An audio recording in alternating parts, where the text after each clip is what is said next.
आज इस क्लास में एक बहुत ही महत्वपूर्ण विषय जो विश्व इतिहास से जुड़ा हुआ है उसको लेने वाले हैं। टॉपिक आपका है प्रबोधन काल, प्रबोधन युग, द एज ऑफ इनलाइटेनमेंट। बहुत ही महत्वपूर्ण विषय है और इनफैक्ट आपका जो विश्व इतिहास का सिलेबस है यूपीएससी में वो यही से शुरू होता है, ऑप्शनल में भी और जीएस में भी। अब इस टॉपिक में जैसे आप जानते हैं कि इसका संबंध 18वीं शताब्दी से है, तो 18वीं शताब्दी को आप देखें, पूरे यूरोप के इतिहास को देखें, अनेक देशों में थोड़े बहुत युद्ध हो रहे हैं। आप फ्रांस की क्रांति के समय अध्ययन करेंगे या किया होगा आपने, लुई 14वां पहले युद्ध में लगा हुआ था, लुई 15वां लगा हुआ है और छिटपुट युद्धों का ये समय है। पूरा राजनीतिक संकट विद्यमान है। अगर आप देखें तो पोलैंड को लेकर के जो ऑस्ट्रिया की महत्वाकांक्षा है, प्रशा की महत्वाकांक्षा है, रूस की महत्वाकांक्षा है, वो सामने आ रही है। तो आपस में संघर्ष की स्थिति है। फ्रांस की क्रांति आप देख रहे हैं, उसके पहले अमेरिकी क्रांति देख रहे हैं। तो ये जो राजनीतिक स्थानीय संकट है, इसने अनेक देशों में सामाजिक संकट को जन्म दिया है। इसने अनेक देशों में राजनीतिक संकट को जन्म दिया है। अनेक स्थानीय तनाव हैं राजनीतिक कारणों से। अनेक देशों की सीमाओं में बदलाव हो रहा है इस पूरे काल में। लेकिन फिर भी देखें तो अनेक देशों में इन सब के बावजूद भी ऐसे विचारक हुए हैं जो एक प्रकार से बौद्धिक विकास की बात कर रहे हैं, बौद्धिक तर्क की बात कर रहे हैं। और ये जो विकास हुआ है, बौद्धिक विकास हुआ है, इसे ही प्रबोधन के शब्द से विद्वानों ने इसको इंगित किया है। प्रबोधन काल के नाम से इस काल को जाना है, उसी पर हम लोग बातचीत करेंगे। तो प्रबोधन काल एक प्रकार से इस जो बौद्धिक विकास है, जो दार्शनिक विकास है, वैचारिक विकास है, उससे जुड़ा हुआ है, उसी पर हम लोग बातचीत करेंगे। तो आइए हम सबसे पहले देख लेते हैं कि इस क्लास में हम आपसे किन किन आयामों पर बात करेंगे। प्रबोधन काल के कौन कौन से आयाम होंगे, उन पर आपसे बातचीत करेंगे। पहले उसको हम देख लेते हैं।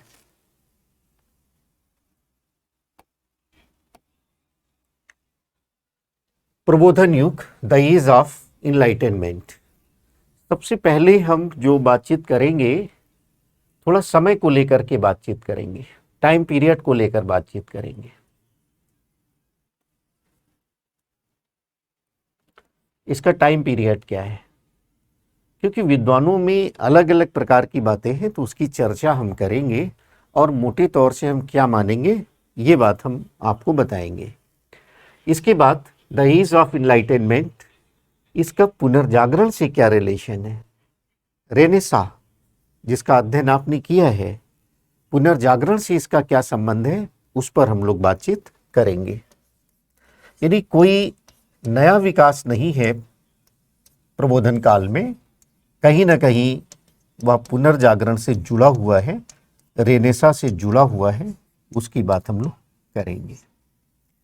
और इसके बाद हम लोग समझेंगे ये जो संबंध है इसका प्रभाव क्या है, और उसी समय हम ये समझने का प्रयास करेंगे, तभी इनफैक्ट हम समझ भी पाएंगे कि प्रबोधन क्या है। इसके बाद हम लोग समझेंगे प्रबोधन क्या है।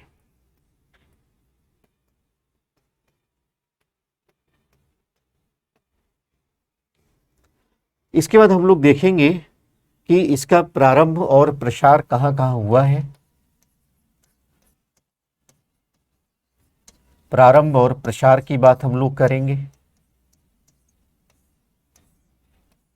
तो प्रबोधन, द एज ऑफ इनलाइटेनमेंट, यानी इनलाइटेनमेंट अपने आप में यह संकेत करता है the act of enlighting, the act of enlighting, यानी कहीं ना कहीं प्रकाश डालने की बात है। कहीं नहीं, ये प्रकाश ज्ञान के प्रकाश से जुड़ा हुआ है, नॉलेज के रूपी प्रकाश से जुड़ा हुआ है। तो द एज ऑफ या द एक्ट ऑफ इनलाइटिंग, इनलाइटनिंग। तो हम लोग ये जो इनलाइटनिंग है, प्रबोधन है या बौद्धिक धारा है, इसको एज सच किस प्रकार की ये बौद्धिक धारा है, किस प्रकार की ये वैचारिक धारा है, इसकी चर्चा करेंगे। और पहले की तुलना में, यानी प्रबोधन काल से पहले किस प्रकार का चिंतन था और अब किस प्रकार का चिंतन है, उसको समझने का प्रयास करेंगे। तो आप इसको यहाँ पर ऐसे आप लिख सकते हैं, प्रबोधन की बौद्धिक धाराएं, प्रबोधन की बौद्धिक धाराएं कौन कौन सी धाराएं हैं, किस प्रकार का अप्रोच है, किस प्रकार का चिंतन है, आइडियोलॉजी किस प्रकार की है, पहले क्या था। पहले आप देखेंगे निराशावाद, तो यहाँ आशावाद, पहले नियतिवाद, तो यहाँ अनुभववाद, संशयवाद, ऐसी बातें हम लोग करने वाले हैं।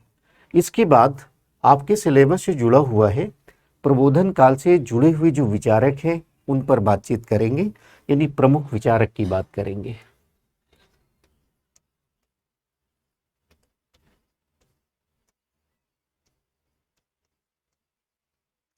अब प्रमुख विचारक मोटे तौर से जो 18वीं शताब्दी हमने माना है, उससे जुड़े हुए जो विचारक हैं, जैसे रूसो और कांट, तो आपको डिटेल में करना है, लेकिन रूसो है, मॉन्टेस्क्यू है, वोल्टेयर हैं, दिदरू हैं, ये सब इसी में आ जाएंगे। कांट है, जर्मन दार्शनिक कांट, उनके बारे में आपको काम करना है। ह्यूम, अनुभववादी दार्शनिक, अभी हमने बताया अनुभववाद को बहुत महत्व है। पहले था कि हम पहले मान लेंगे फिर उसको जानने का प्रयास करेंगे, अब वो कहते नहीं, पहले अनुभव करिए आप, उसके बाद उसको मानिए। इस प्रकार की बात, यानी आइडियोलॉजी ही बदल जाती है, बिल्कुल विपरीत हो जाती है। बहुत वैज्ञानिक हुए हैं, वैज्ञानिक दृष्टिकोणों के विकास में उनका बहुत महत्व है, उनके बारे में बात करेंगे। न्यूटन है, पास्कल है, वो सब यहाँ से जुड़े हुए हैं। खास तौर से जो दार्शनिक हैं आपके कांट हैं, आपके रूसो हैं, उन पर विस्तार से बात करेंगे। थोड़ी थोड़ी चर्चा इन दार्शनिकों के बारे में हम करेंगे। इसके बाद हम लोग बातचीत करेंगे इसका प्रभाव क्या है, जो ये इनलाइटनमेंट है इसका प्रभाव क्या है, इसकी बात हम करेंगे। बहुत ही महत्वपूर्ण विषय है, बहुत ध्यान से समझने की आवश्यकता है इस टॉपिक को। अब जहाँ तक इसके टाइम की बात है, अब टाइम में विद्वानों ने अलग अलग समय लिया है। कुछ कहते हैं कि ये जो इसका जो टाइम पीरियड है 18वीं शताब्दी के आरंभ से लेकर के, और जो 18वीं शताब्दी का उत्तरार्ध है, फ्रेंच रिवॉल्यूशन है, वहीं तक इसका टाइम है। यानी 18वीं शताब्दी में, 18वीं शताब्दी का उत्तरार्ध, 18वीं शताब्दी का उत्तरार्ध,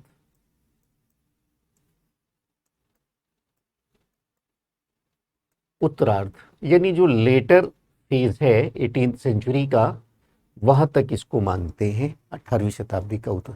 इसी को बौद्धिक युग, तर्क का युग भी कहते हैं। कुछ विद्वान ये कहते हैं कि नहीं, ये आरंभ हुआ है 18वीं शताब्दी में, और जो नेपोलियन के युद्ध हैं, नेपोलियन सम्राट बनने के बाद 1804 से लेकर के 1815 जब उसका पतन होता है, तो लगातार युद्धों में व्यस्त रहता है। तो जो नेपोलियन के युद्ध हैं वह उसका अंत है, वहाँ तक इसका ये प्रभाव रहा है, वहीं तक के काल को प्रबोधन काल कहा जा सकता है। यानी कुछ विद्वान ये कह रहे हैं कि 1804 टू 1815 ये जो नेपोलियन युद्ध है,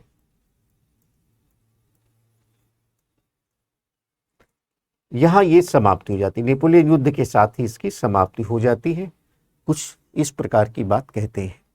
यानी मानविकी विषय में जैसे आप जानते हैं कि वैचारिक अंतर तो रहता ही रहता है, कोई भी मानविकी विषय है, किसी एक विषय पर आप देखेंगे सामान्य रूप से आपको एक मत नहीं मिलेगा, अनेक मत मिलेंगे।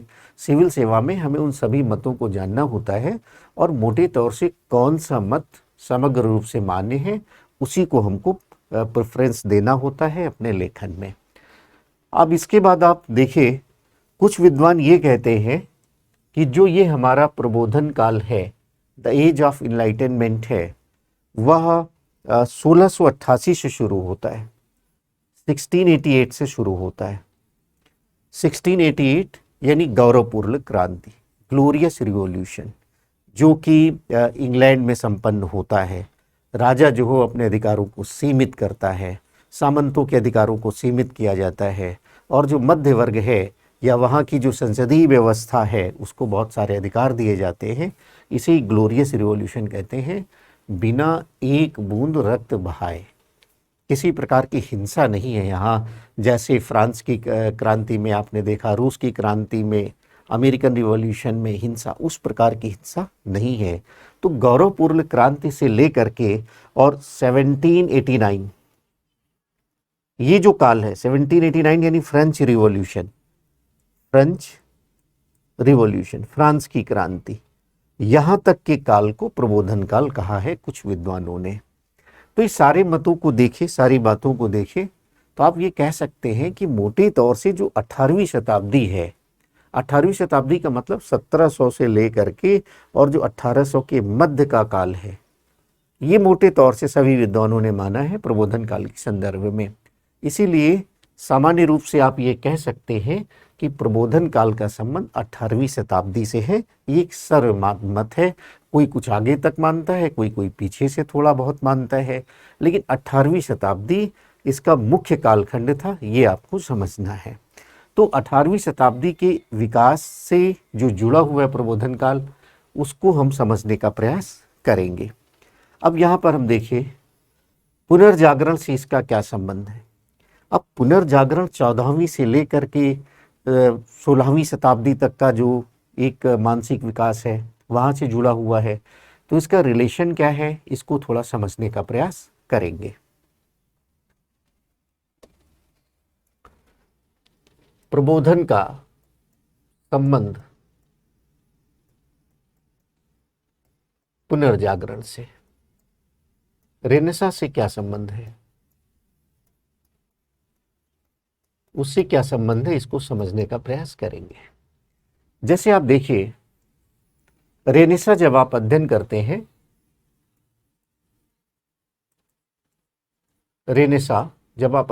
हैं, ये 14वीं शताब्दी से और 15वीं 16वीं शताब्दी से मुख्य रूप से जुड़ा हुआ है। अब जो 14वीं 15वीं शताब्दी से एक मानसिक अवस्था की मैंने बात की पुनर्जागरण वाले टॉपिक में, पुनर्जागरण क्या था? पुनर्जागरण इनफैक्ट इन शताब्दियों में यूरोप के लोगों की मनोदशा को व्यक्त करता है।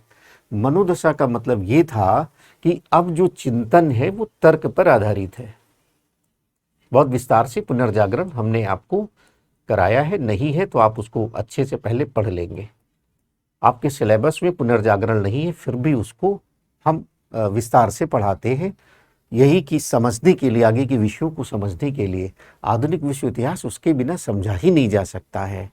तो तर्क पर आधारित है, यानी जो चिंतन जो है वो वैज्ञानिक हो गया है, तार्किक हो गया है।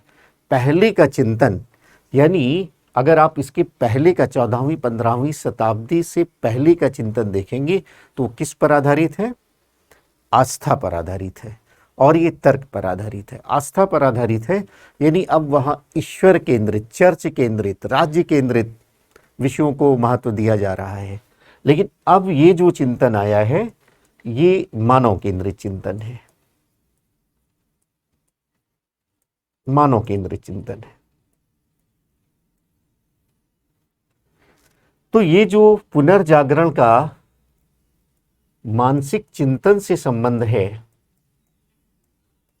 मानसिक चिंतन से संबंध है, इसी का प्रभाव पड़ता है। और इसी का प्रभाव क्या है? इसका प्रभाव ये है कि जो चिंतन है वो आलोचनात्मक हो जाता है, जो चिंतन है वो वैज्ञानिक हो जाता है। प्रभाव ये है कि वैज्ञानिक चिंतन हो जाता है, वैज्ञानिक दृष्टिकोण हो जाता है, आलोचनात्मक दृष्टिकोण हो जाता है, तार्किक दृष्टिकोण हो जाता है। अब चूंकि पुनर्जागरण से ये जो मनोदशा तैयार हुआ है, इसी का आगे प्रभाव है, और प्रभाव यही है कि अब लोगों का चिंतन इस प्रकार का है, इस प्रकार का वैज्ञानिक है कि मानव के हित के लिए जो जरूरी है, मनुष्य के सुख के लिए जो जरूरी है, उसी का वर्ण होने वाला है और सबको त्यागने की कोशिश होगी। तो स्वाभाविक है, पहले का जो विचार है पहले की जो संस्थाएं हैं उनका पतन होने लगेगा और नया विकास शुरू हो जाएगा। अब ये जो नया विकास आया है इसका प्रभाव दिखाई पड़ता है 18वीं शताब्दी में, इसका प्रभाव हमको दिखाई देता है 18वीं शताब्दी में। और ये प्रभाव जो है, जो तार्किक चिंतन पर आधारित है, वैज्ञानिक दृष्टिकोण पर आधारित है, आलोचनात्मक दृष्टिकोण पर आधारित है, उसमें आप देखेंगे कि नई नई आइडियोलॉजी आपको मिल रही है। आपको बिल्कुल पहले जहां धार्मिक कट्टरता का युग है, अब धार्मिक सहिष्णुता का युग है, धर्मनिरपेक्षता का युग है। तो धर्मनिरपेक्षता का चिंतन है, उदारता है पहले की तुलना में, सहिष्णु है। पहले धर्म विरोधियों को जला दिया जाता था, जो धर्म के विरुद्ध बात करते थे उनको जला दिया जाता था, उनको बंदी बना लिया जाता था, उसमें गिरावट आई है। अब लोग अपने हिसाब से धर्म को मान सकते हैं, अपने हिसाब से जो पाखंड है, कुरीतियां है, उनको दूर करने का प्रयास कर सकते हैं। मूवमेंट शुरू हो जाता है, आप देखेंगे धर्म सुधार आंदोलन वगैरह सब शुरू हो जाता है।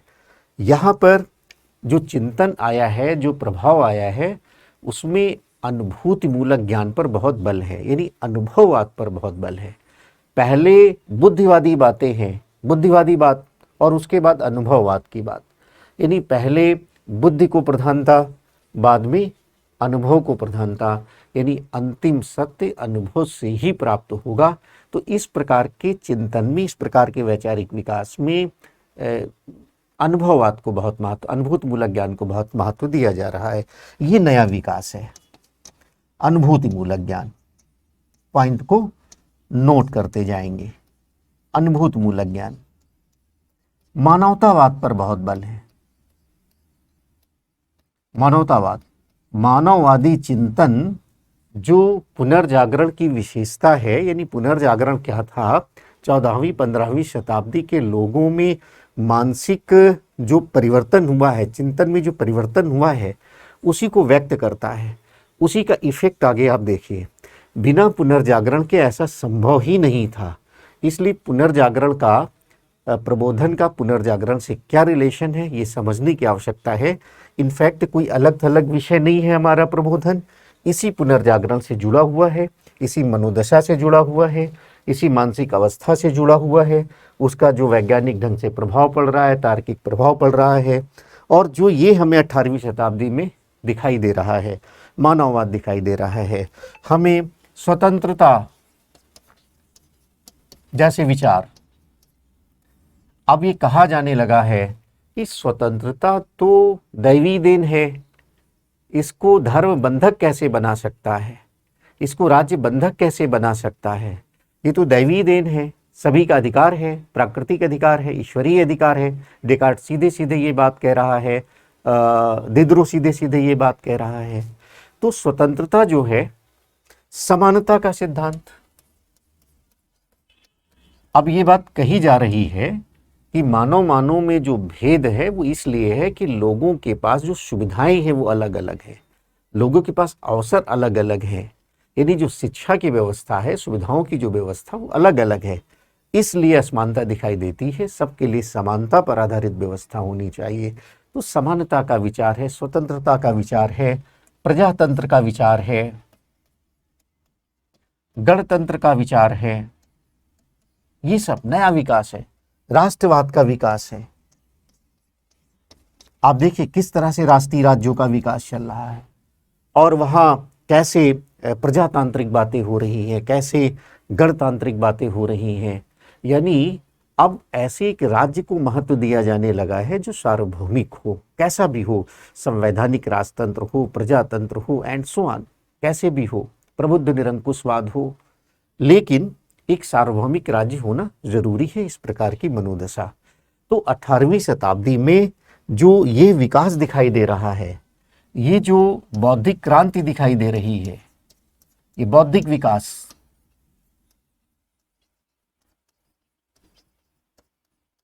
और ये जो बौद्धिक विकास है ये वास्तव में बौद्धिक दार्शनिक विकास,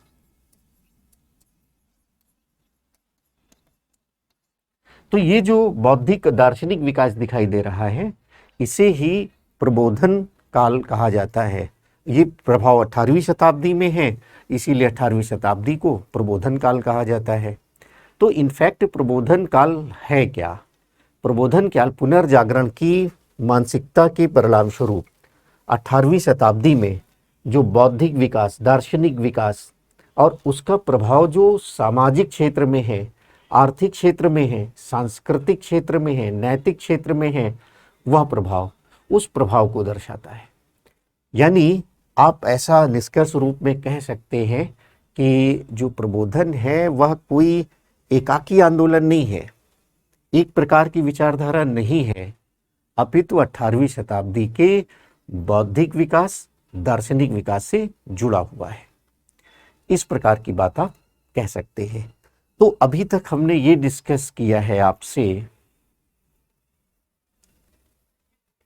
कि पुनर्जागरण से क्या संबंध है, और उसी से हमने आपको प्रबोधन को डिफाइन किया। प्रबोधन का संबंध 18वीं शताब्दी से है।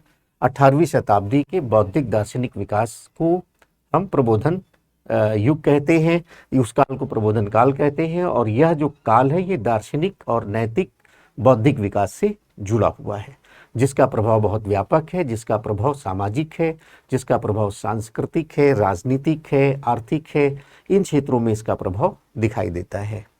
अब इसके बाद प्रारंभ प्रसार। प्रारंभ तो जैसे बहुत सारे जो विचारक हुए हैं, जब उनके बारे में आप पढ़ेंगे, इसका प्रभाव, इसका विकास जुड़ा हुआ है फ्रांस से।